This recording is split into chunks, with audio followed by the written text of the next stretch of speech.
Merci. Je pense que c'est important, on va relire ce passage qui reprend un peu des points il y a 2 semaines et là où on veut en venir aujourd'hui. En vérité, je vous le dis, celui qui n'entre pas par la porte dans la bergerie, mais qui y monte par ailleurs, est un voleur et un brigand. Mais celui qui entre par la porte est le berger des brebis. Le portier lui ouvre et les brebis entendent sa voix. Ça fait partie les brebis entendent sa voix, ça va être des versets sur lesquels je vais m'appuyer, sur les autres. Après, il l'appelle par leur nom, et les brebis qui lui appartiennent, il les conduit dehors. Lorsqu'il a fait sortir toutes ces brebis, il marche devant elles, et les brebis le suivent parce qu'elles connaissent sa voix. C'est le 2e verset sur lequel je vais m'appuyer. Si tu veux continuer. Elles ne suivront point un étranger, mais elles fuiront loin de lui parce qu'elles ne connaissent pas la voix des étrangers. Jésus leur dit cette parabole, mais ils ne comprirent pas de quoi il leur parlait. Jésus leur dit encore, en vérité, je vous le dis, je suis la porte des brebis. Tous ceux qui sont venus avant moi sont des voleurs et des brigands, mais les brebis ne les ont point écoutés. Je suis la porte, si quelqu'un entre par moi, il sera sauvé, il entrera et il sortira, et il trouvera des pâturages. Le voleur ne vient que pour dérober, égorger et détruire. Moi, je suis venu afin que les brebis aient la vie et qu'elles soient dans l'abondance. Je suis le bon berger, et le bon berger donne sa vie pour ses brebis. Ce matin, ce sur quoi le Seigneur mettait fort sur mon cœur, la différence entre entendre la voix de Dieu et la connaître et la reconnaître. C'est 2 choses différentes. Entendre, plus ou moins, on est tous capables d'entendre, mais après, comprendre, reconnaître. Reconnaître une voix parmi une multitude de foules, il faut vraiment avoir l'oreille aiguisée pour reconnaître. La voix qu'on entend, et ce matin c'était vraiment sur ça que le Seigneur mettait sur mon cœur, qu'on exerce notre oreille à entendre la voix de Dieu, et en ayant cette oreille exercée, en ayant l'habitude d'entendre la voix de Dieu, cela va nous permettre déjà d'éviter d'écouter la voix des brigands, la voix du méchant, la voix de l'ennemi, et discerner ce qui vient de Dieu et ce qui ne vient pas de Dieu. Si tu peux mettre, s'il te plaît, Laurine, le verset 3. Le portier lui ouvre et les brebis entendent sa voix. Il appelle par leur nom les brebis qui lui appartiennent et il les conduit dehors. Et la première des choses que Jésus fait, et j'en reviens à la grâce que je parlais tout à l'heure, la première des choses que Jésus a faites dans nos vies, c'est qu'il nous a appelés par notre nom. Il nous a montré qu'il nous connaissait. Et son désir était de nous faire sortir. De nous faire sortir nous faire sortir du monde, de nous faire sortir de notre état captif, de l'emprise que l'ennemi avait sur nous. Et il nous a appelés. Il nous a appelés par notre nom, et de par le fait qu'il nous appelle par notre nom, de par le fait qu'on voit que lui, en premier, désire cette intimité avec nous. Dieu nous connaît. Dieu nous connaît chacun personnellement par notre nom. Qu'on lui appartienne ou qu'on ne lui appartienne pas. Jésus connaît toute sa créature, Dieu connaît toute sa créature. Et Dieu te connaît à toi personnellement, même si tu viens peut-être pour les premières fois et que tu te dis, mais même si toi tu n'as pas envie de Dieu, et même si toi tu n'as pas envie de le connaître, lui il te connaît. Et lui il a ce vif désir de te faire sortir de l'état dans lequel tu es, du monde dans lequel tu es, et de te dire, viens, sors, si tu peux le laisser du coup affiché, et de te conduire dehors, dans ces verts pâturages, dans ce côté où il a prévu pour toi, ces projets de paix et non de malheur. Quand on lit ici, le but du Seigneur est de nous conduire dehors. Le terme en grec employé, c'est exago, faire sortir, tirer d'eux, mettre en liberté. Et il y a une réalité, on était tous captifs de notre péché, on était tous emprisonnés par notre péché. Et la première des choses que Jésus a faites dans nos vies, c'est qu'il nous a délivrés de cet état de captif, de cet état de prisonnier, de cet état où on était lié par le péché. Et c'est la première des choses que Jésus veut faire. Dans un premier temps, il veut que tu entendes sa voix, qui te dit, viens, sors de la bergerie. Pour ma part, j'ai été une fois dans une bergerie, c'est vrai que quand ils sont tous à l'intérieur, le fait que la plupart soient tout en tôle, ça résonne beaucoup, il y a beaucoup de bruit, beaucoup de brouhaha. Et des fois, je pense qu'on a du mal à s'entendre.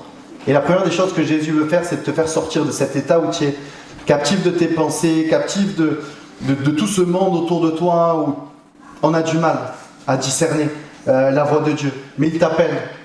Et si ton oreille si l'oreille de ton cœur a le désir de l'entendre, tu l'entends. Et la première étape, il veut te faire sortir de ça. Et c'est beau parce que cette semaine, on était en entretien avec une personne qui récemment a rencontré le Seigneur. Et elle disait, maintenant avec le recul, donc elle vient de rencontrer le Seigneur, elle disait avec le recul, je me suis rendu compte que Jésus m'avait appelé plusieurs fois. Que Jésus m'avait interpellé plusieurs fois en me disant, mais m'avait averti. Et j'y prêtais pas spécialement garde parce que j'arrivais pas à discerner. Mais là maintenant que j'ai réellement entendu la voix de Dieu, je me suis rendu compte avec le recul que c'était Dieu qui voulait me faire sortir de cet état dans lequel j'étais. C'était Dieu qui m'avertissait. Et en ayant maintenant compris la grâce de Dieu et en faisant ce retour arrière, je me suis dit, punaise, si seulement, et c'est des fois le constat qu'on fait tous, si seulement on avait entendu la voix de Dieu avant, si seulement on avait pu prendre garde aux avertissements du Seigneur avant pour pouvoir goûter pleinement à cette grâce. Et là où je vais rentrer dans le vif du sujet, entendre la voix de Dieu c'est bien, mais la connaître et la reconnaître c'est mieux. Si tu veux mettre le verset 4 s'il te plaît.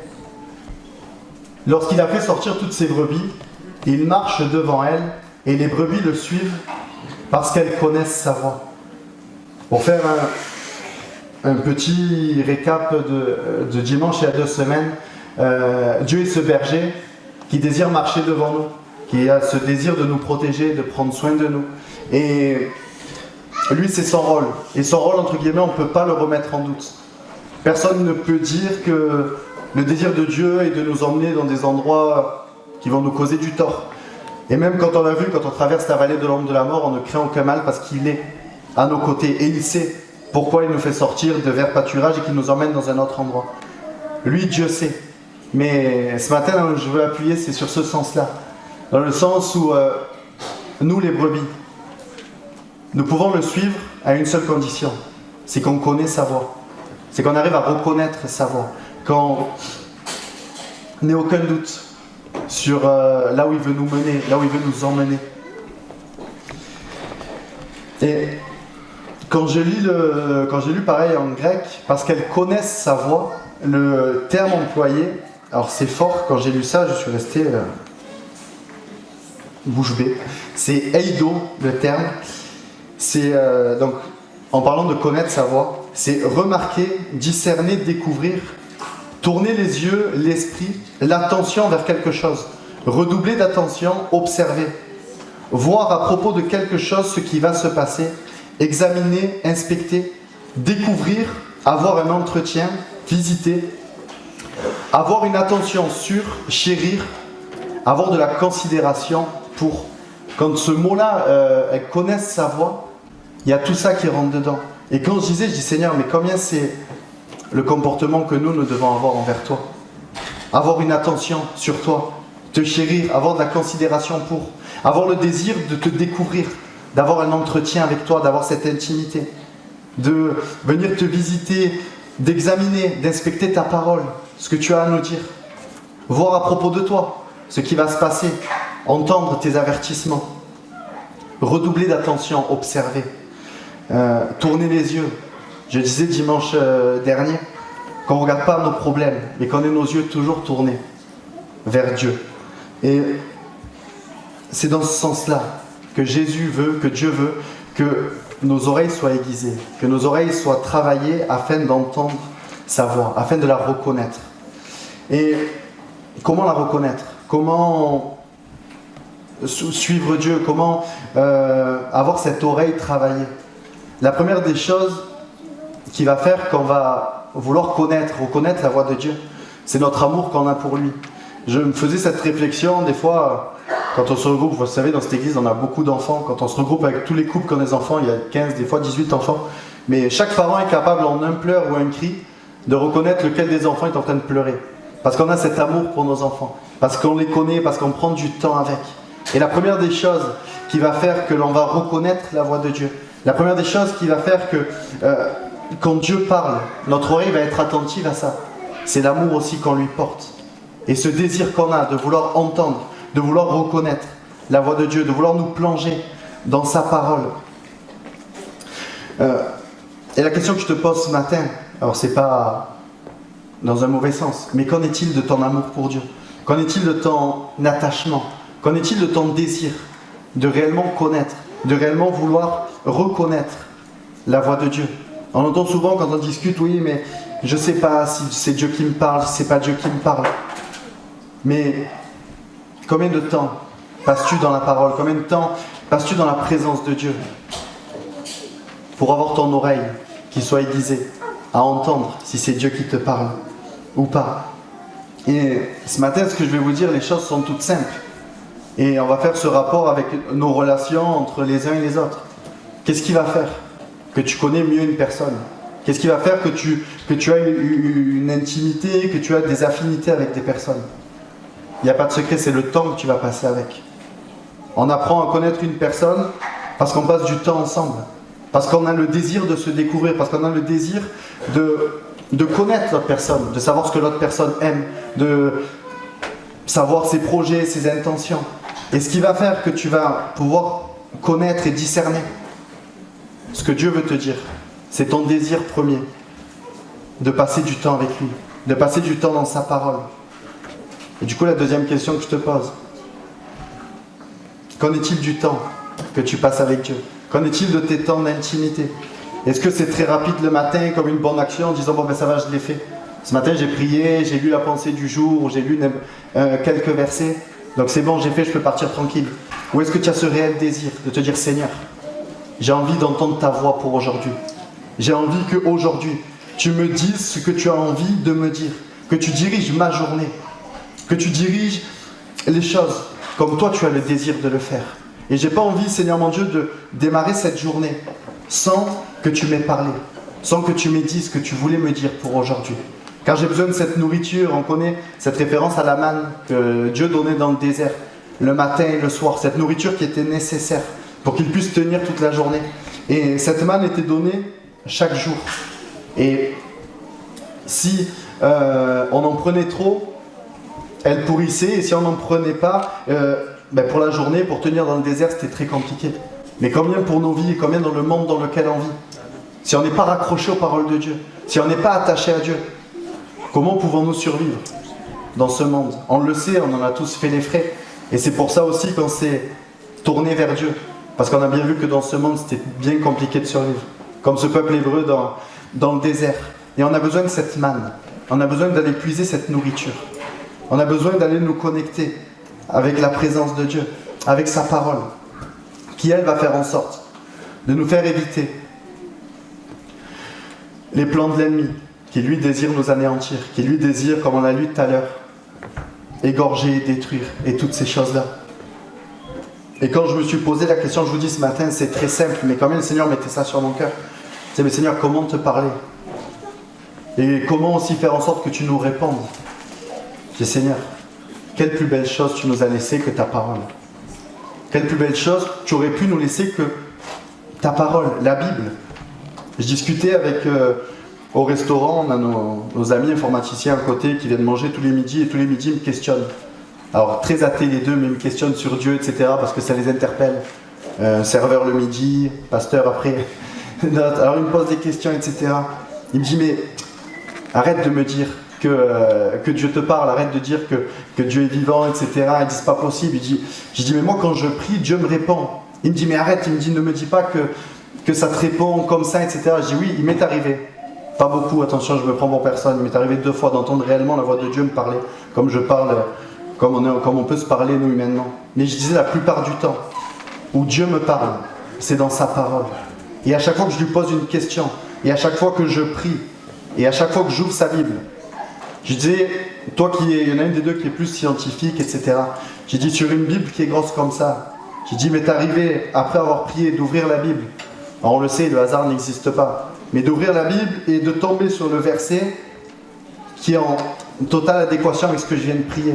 J'ai dit, ça arrive une fois, on peut dire que c'est de la chance. Mais si ça arrive quasiment à chaque fois, je pense que c'est plus de la chance. Mais c'est que Dieu parle réellement au travers de sa parole. Et alors ils sont tout bouleversés quand je leur parle comme ça. Et je dis, mais fais le test. Prends ta Bible. Demande à Dieu si tu existes et si c'est réellement ta parole. Alors tu verras qu'il va te répondre. Et je disais, mais alors, Toujours pareil, il y en a un des deux qui me dit, oui, mais tu peux pas me dire qu'un livre écrit il y a tant d'années de ça soit encore d'actualité. Je dis, mais alors écoute, c'est que vraiment, c'est que tu n'as jamais pris le temps de la lire réellement. Je dis, parce qu'il n'y a pas plus actuel que la parole de Dieu. Et elle ne change pas. Et c'est fou comme cette parole qui a parlé il y a 1000 ans, il y a 2000 ans, il y a 500 ans, est encore d'actualité pour aujourd'hui. Et c'est fou comme sa parole est inépuisable. Et ce matin, qu'on puisse se recentrer, chacun pour notre part. Moi, le premier, quand je préparais le message, j'ai dit, Seigneur, j'ai tellement besoin d'encore plus m'ancrer dans ta parole. J'ai tellement besoin d'encore plus prendre le temps en toi. Et de nous recentrer sur la parole de Dieu. J'ai rien contre les pensées du jour, etc. Mais il y a une différence entre écouter, comme je disais tout à l'heure, entre entendre et vraiment connaître, creuser la parole de Dieu, savoir ce que Dieu veut nous dire. Et prenez le temps de vous arrêter sur un verset, deux versets, sur une histoire. De dire, Seigneur, qu'est-ce que tu veux en sortir pour ma vie ? À quoi ces choses-là, à quoi ces versets-là sont utiles pour moi ? Qu'est-ce que tu veux me dire, Seigneur ? Et un jour, j'avais entendu ça, et c'est vrai. Et je le dis le premier, je le fais pas tout le temps. Mais si tu vas lire la parole le matin, et que tu te dis, Seigneur ne m'a pas parlé aujourd'hui, c'est que c'est toi qui as mal lu ou que tes oreilles n'étaient pas encore débouchées. Parce que Dieu, lui, désire parler tous les jours. Dieu, lui, il ne peut pas se dire ce matin, Matthieu, il va lire sa Bible, mais je ne vais pas lui parler. C'est pas possible. C'est pas dans la nature de Dieu. Et si tu lis la parole et que tu te dis, non, ce matin, bof. Et ça m'arrive, attention, je ne suis pas en train de dire que ça m'arrive jamais. Et je dirais même que des fois, malheureusement, ça arrive plus que l'inverse. Mais c'est que j'ai pas pris assez le temps de creuser. Que j'ai pas pris assez le temps de me reposer devant la face de Dieu en disant, Seigneur, non, je veux pas partir tant que tu m'aies parlé. Je veux pas m'arrêter tant que je n'ai pas reçu une parole pour toi, pour aujourd'hui. Et que vous puissiez, voilà, ça peut être ce matin, ce redéclencheur, si je puis dire, se dire, Seigneur, j'ai tellement besoin de m'appuyer sur ta parole. J'ai tellement besoin de l'ancrer dans notre cœur. On le sait, la parole de Dieu est cette lampe à nos pieds, cette lumière sur notre sentier. Et combien dans des chemins où il n'y a aucune lumière, combien c'est nécessaire d'avoir cette lumière-là. Et combien dans nos vies, on le sait, sans la parole de Dieu, combien ce chemin est sombre et combien on ne sait pas trop où on met les pieds. Et j'aime bien une chose, comme quoi que la parole aussi est toujours à propos. On donne l'image de la parole souvent comme une lumière ou comme une épée aussi à double tranchant. Et j'avais raconté cette histoire de la jeunesse, mais ça m'avait marqué. Mon frère, il est parti en Amazonie. Et on sait qu'en Amazonie, on voit tous dans les films, ou pour ceux qui ont été, beaucoup de branchages, beaucoup de choses qui viennent s'entraver au milieu de notre chemin. Et les deux seuls objets nécessaires, c'est une lumière, parce qu'après les arbres fait que c'est très sombre, et une machette. Je disais, Seigneur, combien c'est ta parole et de cette lumière, et cette machette, cette épée à double tranchant, qui nous permet d'avancer sur ce chemin bien compliqué. Et au plus nous allons nous plonger dans la parole de Dieu, au plus nous allons prendre le temps de lire la Bible, et au plus notre oreille va s'aiguiser à entendre la voix de Dieu. Et c'est vraiment ce sur quoi ce matin j'aimerais appuyer. On le sait, quand une personne on a l'habitude de l'avoir souvent au téléphone, si elle veut nous faire une blague en modifiant sa voix, au bout de 2-3 mots, on arrive à reconnaître la personne qui c'est au téléphone. Et je pensais à ça, je faisais cette réflexion, mais par contre, c'est une personne qu'on a rarement au téléphone. Si la personne nous fait une blague et qu'en plus change sa voix, elle peut nous tenir comme ça pendant des heures et se faire avoir. Et combien il est important qu'on aiguise nos oreilles spirituelles à entendre la voix de Dieu. Et qu'on le sait, si l'ennemi veut se déguiser, si l'ennemi veut nous faire croire que ça vient de Dieu mais que ça ne l'est pas, qu'on puisse dire de suite non, cette voix je ne la connais pas. Cette voix, ce n'est pas la voix de mon Dieu qui me parle. Cette voix, il y a quelque chose qui cloche. Mais il n'y a pas de secret. On reconnaîtra la voix de Dieu. Et on aura cette oreille aiguisée en fonction du temps que l'on passe dans sa parole. Si tu peux mettre du coup Proverbe 2, 1 à 12. Mon fils, si tu reçois mes paroles, et si tu gardes avec toi mes préceptes, si tu rends ton oreille attentive à la sagesse. Si tu rends ton oreille, c'est à nous de la rendre attentive. L'oreille est faite pour entendre, pour percevoir un son. Mais là, il voit bien qu'il est question de nous. de qu'est-ce qu'on en fait de la fonction de l'oreille, entre guillemets. Qu'est-ce qu'on en fait? Est-ce que juste on va entendre, bien on connaît cette expression, ça rentre d'un côté, ça sort de l'autre, ou est-ce qu'on va la rendre attentive à la sagesse? Et si tu inclines ton cœur à l'intelligence, ensuite, oui, si tu appelles la sagesse et si tu élèves ta voix vers l'intelligence, si tu la cherches comme l'argent, si tu la poursuis comme un trésor, alors tu comprendras la crainte de l'Éternel et tu trouveras la connaissance de Dieu. Car l'Éternel donne la sagesse de sa bouche, et on voit le rapport entre la parole, la bouche et l'oreille. De sa bouche sortent la connaissance et l'intelligence. Il tient en réserve le salut pour les hommes droits, un bouclier pour ceux qui marchent dans l'intégrité, en protégeant les sentiers de la justice et en gardant la voie de ses fidèles. Alors tu comprendras la justice, l'équité, la droiture, toutes les routes qui mènent au bien. Car la sagesse viendra dans ton cœur et la connaissance fera les délices de ton âme. La réflexion veillera sur toi, l'intelligence te gardera pour te délivrer de la voie du mal, de l'homme qui tient les discours perverses. On le voit, la clé, on doit travailler, on doit rendre notre oreille attentive. Rendre notre oreille attentive à la parole de Dieu. Et c'est tellement beau tout ce qui en découle après. La sagesse, l'intelligence, de voir, de ne pas se faire avoir, de ne pas se tromper de voie. Et cette part-là, en fait, elle dépend de nous. Elle ne dépend pas de Dieu. Dieu, lui, nous parle. Après, c'est nous. Qu'est-ce qu'on en fait de ce qu'il nous dit? Est-ce qu'on prend le temps d'analyser, de peser, d'essayer de comprendre ce que Dieu veut nous dire? Et ce qui est bien aussi avec Dieu, c'est qu'il nous laisse le choix. Parce qu'il est bien, des fois on se dit, Seigneur, tu pourrais des fois ne pas laisser le choix, mais il nous laisse le choix dans son amour. Et c'est après à nous d'avoir l'envie ou pas, d'aiguiser nos oreilles ou pas à sa parole. Et on a le choix aussi de vouloir entendre soit des choses qui nous sont seulement agréables, même si ça ne vient pas de Dieu, mais on se dit, bon, ben, c'est agréable, alors je l'entends. Ou bien des fois des choses qui ne sont pas agréables, spécialement à entendre au premier abord, mais qui, elles, viennent de Dieu. Si tu veux être de Timothée 4, 3-4, s'il te plaît. Car il viendra un temps où les hommes ne supporteront pas la saine doctrine, mais ayant la démangeaison d'entendre des choses agréables, ils se donneront à une foule de docteurs selon leurs propres désirs, détourneront l'oreille de la vérité et se tourneront vers les fables. En voilà l'autre côté, le pendant, le penchant, si je puis dire, où notre oreille est capable de tout entendre, le bien et le mal.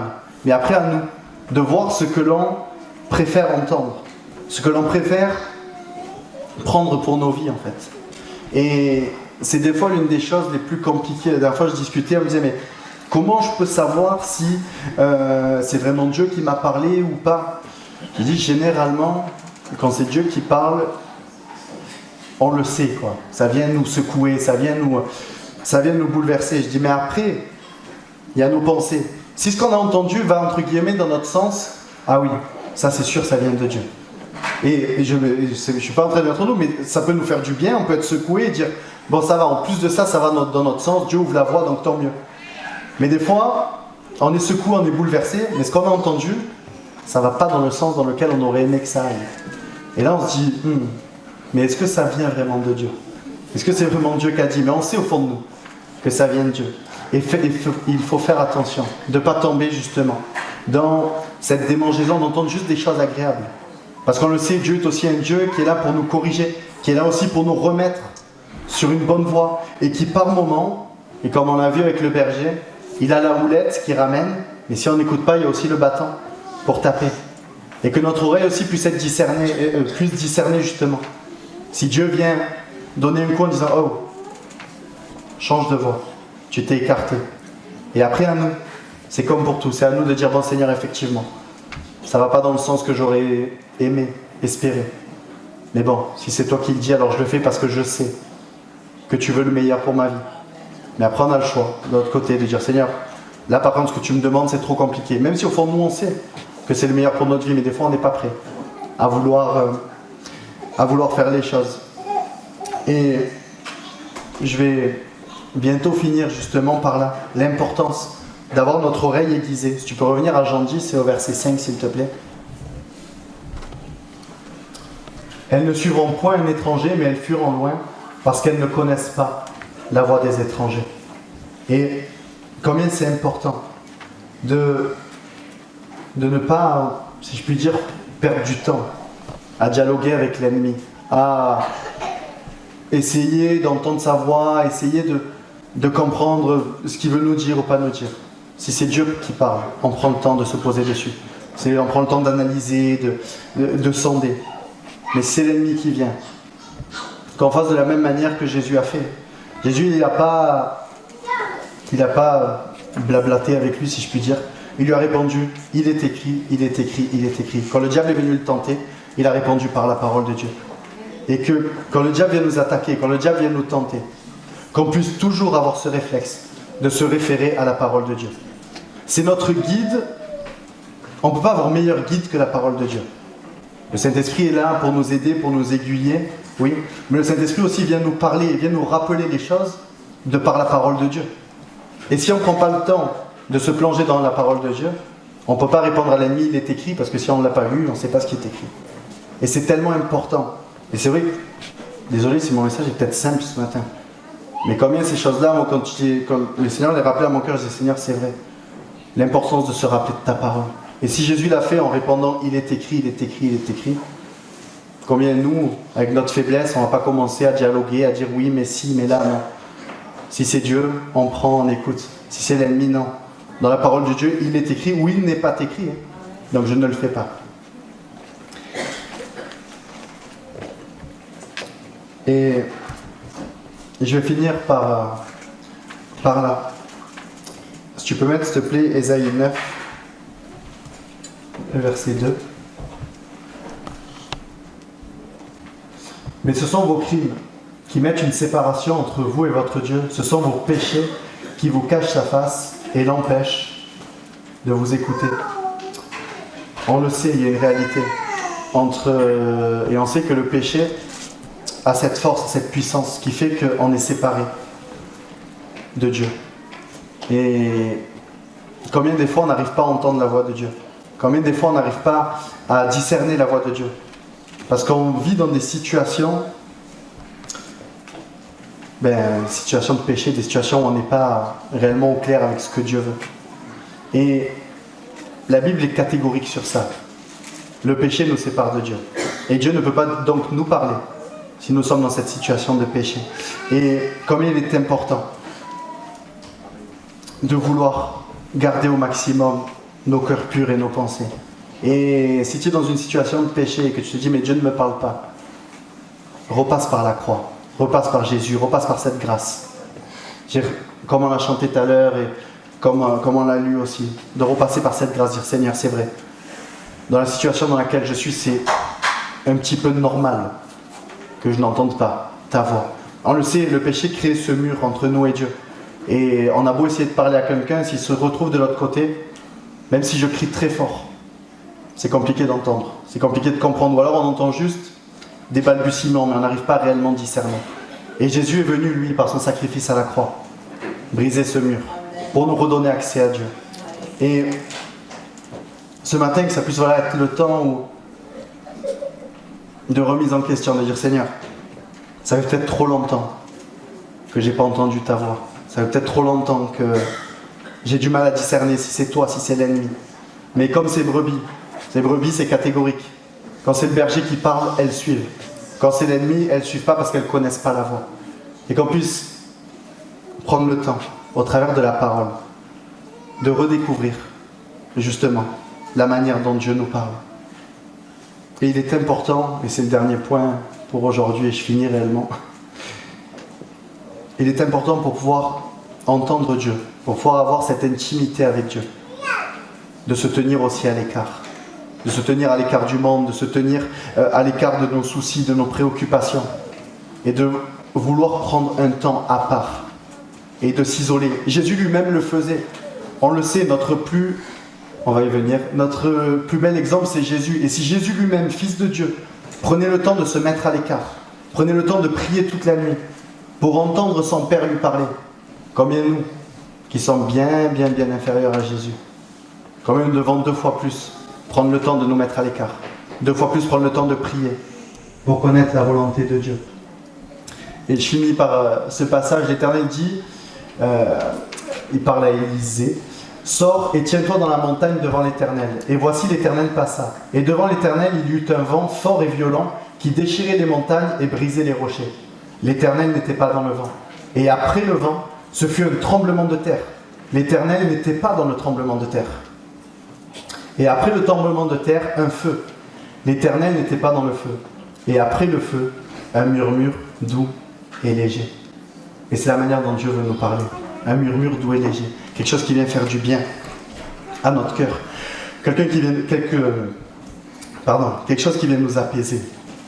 Quelque chose qui vient avec douceur et légèreté faire du bien à nos cœurs. Et quand Dieu nous parle, même s'il nous reprend, même si il nous montre que l'on n'est pas sur une bonne voie, c'est toujours avec douceur. C'est toujours de manière agréable, avec plein d'amour. Et c'est de cette manière-là que Dieu désire nous parler. Mais pour entendre justement ce bruit doux et léger, il faut se tenir à l'écart. Il faut se tenir seul en intimité, entre nous et Dieu. Et dire, Seigneur, voilà, je veux pas être dans... Si tu peux remettre le passage juste avant. Je veux pas être ébranlé justement par le vent fort, par le tremblement, par le feu, par tout ça. Mais je veux savoir discerner et entendre ta voix, qui elle est douce et légère et qui vient tellement faire du bien à mon cœur. Cécile et les musiciens, si vous pouvez revenir, et je vais finir par là. Ce matin, une fois de plus, c'est un temps pour se mettre à part. Un temps de remise en question. En disant, Seigneur, ça fait combien de temps que j'ai pas entendu ta voix? Seigneur, ça fait combien de temps que je suis omnibulé dans mes pensées, où j'arrive pas à discerner? Est-ce que c'est toi, Dieu? Est-ce que c'est l'ennemi? Quelle décision je dois prendre? Mais Dieu, lui, désire te parler. Dieu désire, lui, te diriger. Dieu désire t'emmener dans la meilleure des voies pour ta vie. Et si malheureusement, tu es encore dans cette situation de doute, tu te dis, Seigneur, est-ce que c'est toi, est-ce que c'est pas toi? Plonge-toi dans sa parole. Plonge-toi dans la parole de Dieu. Examine, sonde. Et le Seigneur va te parler. Et Dieu va te répondre. Il n'y a pas de secret. C'est le désir de Dieu. Et il désire plus que toi-même t'emmener dans ce qu'il y a de mieux pour ta vie. Et souvent on le sait. Le seul problème, c'est nous. Et moi je me le dis à moi le premier. Le seul problème quand j'entends pas la voix de Dieu, c'est parce que j'écoute mal. Ou parce que j'ai pas le réel désir d'entendre ce qu'il veut me dire. Et qu'en plus ce matin, je ne vais pas faire d'appel particulier, mais pendant ce dernier chant qu'on va prendre, se reposer la question de dire, Seigneur, ça fait tellement longtemps que j'ai pas entendu ta voix. Seigneur, ça fait tellement longtemps que je suis en train de me dire, est-ce que c'est toi, est-ce que c'est pas toi? Mais qu'on puisse prendre un temps, on est tous ensemble, mais on a la possibilité de se mettre à l'écart ce matin pendant ce chant, dans nos cœurs, de se dire, Seigneur, je veux me recentrer sur toi. Je veux me recentrer sur la personne que tu es. Je veux me recentrer sur ta parole, qui est le meilleur des guides.